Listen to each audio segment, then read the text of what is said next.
Not least Shamima Begum. That is a name that you'll all be familiar with by now. She has lost her latest bid to try and return to the UK. Basically, she wants her British citizenship back. You know this story by now, and if you don't, where on earth have you been? Of course, she was the one that trotted off to Syria aged 15 to join ISIS. Matt Goodwin, where are you on this decision today? Well, I was looking for some good news going into the weekend. I think I got some. I mean, I'm pretty happy about this result. I think most British people will look at this and think, yeah, actually, if you go and join a extremist Islamist death cult that is committed to undermining and destroying the West, then, you know, on balance, you shouldn't be let back into the country. And I'm kind of with the British people on that. Ella Whelan? I agree in apologies to listeners. Oh, yeah, I must say, sorry, I forgot to mention that. Yeah, she's struggling with her voice, but she's a trooper and she's going to keep going. I'm going to croak my way through it. But I agree with the sentiment of what Matt has just said in terms of I think we need to be very robust in our political disownment of Islamism and criticism of it. But I was concerned by the way in which Begum's citizenship was stripped at the time. I think it was used as a sort of piece of political posturing by the Home Secretary. And it set us, you know, it could be argued that it set a relatively dangerous precedent around the flimsiness of citizenship. And, you know, I think there were lots of people with dual citizenship, a lot of them dual citizenship Bangladeshi, who were a bit freaked by the decision. And now, hopefully, most of those people have no interest in joining a death cult, and we should make that distinction. But I think that, you know, the UK is quite happy to outsource a lot of its problems in relation to security or the threat of Islamism. And I see this as sitting within that, you know. She and what she stood for is a very big problem. We've got a lot of homegrown Islamism that we need to deal with. And I think she is our problem. And I think it's something that we shouldn't run away from. Do you share this notion that she's our problem? I think it's about time that Western nations start drawing a line in the sand. And that's essentially where I am. I think we have people over the last few decades that we've imported into Western countries who hate who we are. They hate our way of life. They don't want to live by our rule of law. They don't share our values. They don't respect the things that we care about, women's rights, the rights of children, our Judeo-Christian heritage, etc., etc.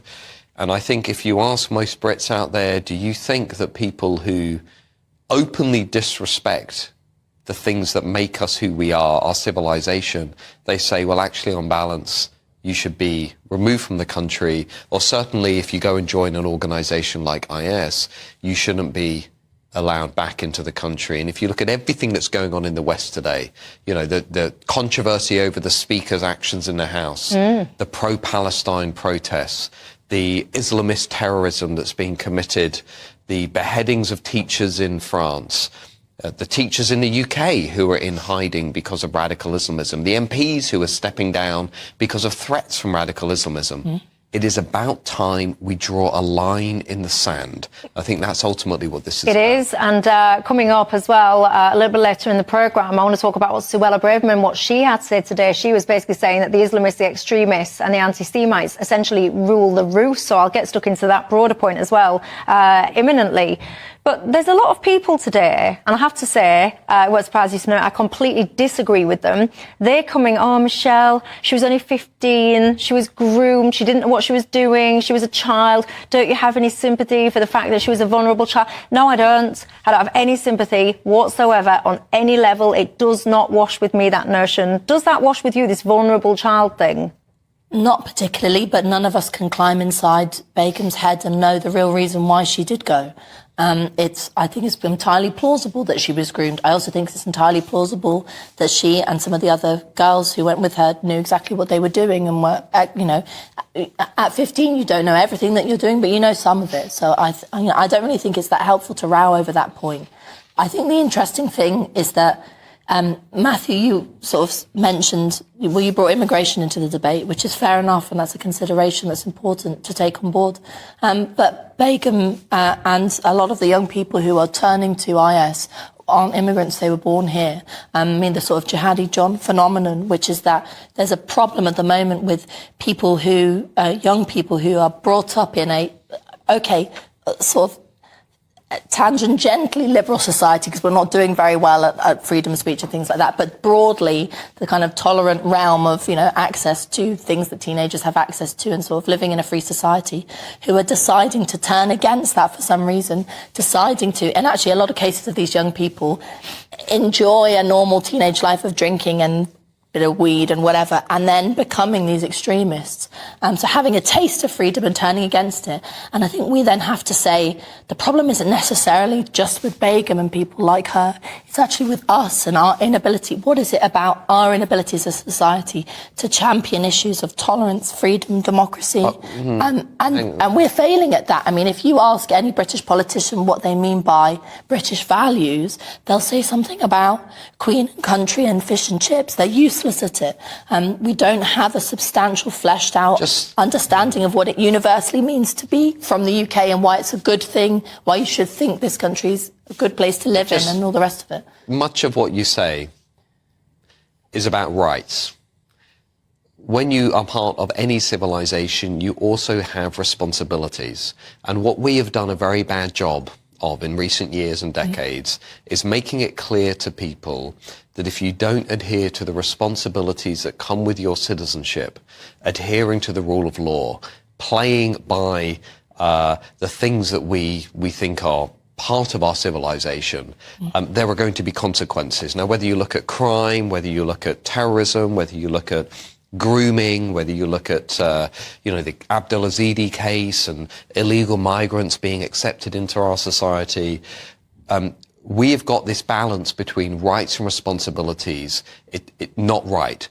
Too much about rights, not enough about responsibilities. We need to project to young people today, second, third generation minorities as well, that there are consequences. If you leave this country and you actively support groups that are diametrically opposed to what we believe, there are consequences for doing that. I actually kind of disagree with that, because I think that what we don't do well at the moment, what the government does very well at the moment is ban anything it doesn't like. So it's been cracking down on protests, trying to bring in, for example, in relation to the Israel-Gaza conflict, bring in bans on BDS, investment into BDS, anything, you know, the online safety bill, the police crime and courts bill.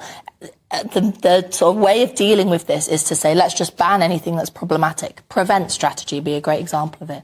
And that, number one, is censorious and a problem. But number two, it doesn't deal with promoting the issue. I come back to this idea of a universal set of British values, which we should try to inculcate into young people, next generation. I'm going to ask you at home as well. And we're not doing that. Let me just ask you at home. I'm going to ask both of these two as well. What are British values? Thinking caps on, tell me. But I'll ask you, what do you regard as British values? I'd like them to be freedom of speech, freedom of protest, freedom of expression, freedom of religion, tolerance, which means that you're able to understand that people have different views from you and accept that in a tolerant society you can think that and I can think that and we can get along broadly.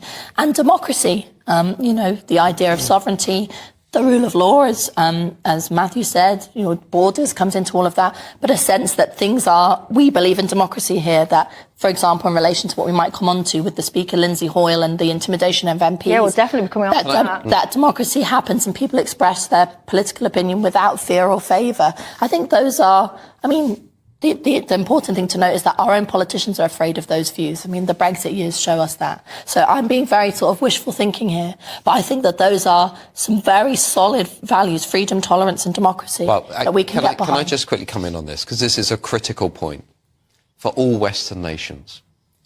The era when we are tolerant of people who do not tolerate our way of life has to end. We cannot be tolerant of people who do not respect and play by the rules of our civilization.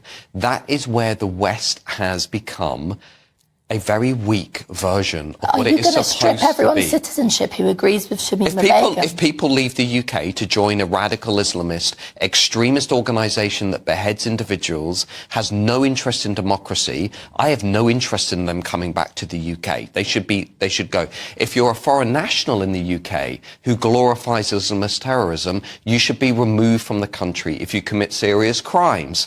and you're a foreign national, you should be removed from the country. And by the way, this isn't my view. This is 75% of Brits. This is 80% of Brits. Now, second, third generation British citizens, I accept there's a more complicated challenge. We need to convince them that our values are superior to the values of some medieval barbarian death cult in the Middle East. The way we do that is by projecting very clearly that if people align themselves to those sets of values, there are enormous consequences for doing so, which is we will make your life miserable. We will make your life incredibly difficult because, you know, we're at a civilizational moment now today. We have to decide who is with us and who is against us. And we have to start trying to wrap our laws and our culture around that fact. I think that listen, I'm not going to be mounting the relaunch Shamima Begum's citizenship case. I think at best I'm sort of conflicted on this. But the thing that worries me is that in doing what you've just sort of passed over, which is talking about glorification of IS or glorification of Islamism, which you can see someone making a free speech case for. In fact, I have made free speech cases for people talking about IS and which is, even supporting it, because that is about freedom of expression, as abhorrent as it is. I think you damage the idea of freedom, tolerance, sovereignty, democracy, and citizenship. Citizenship is a really important thing. It should mean something very substantial.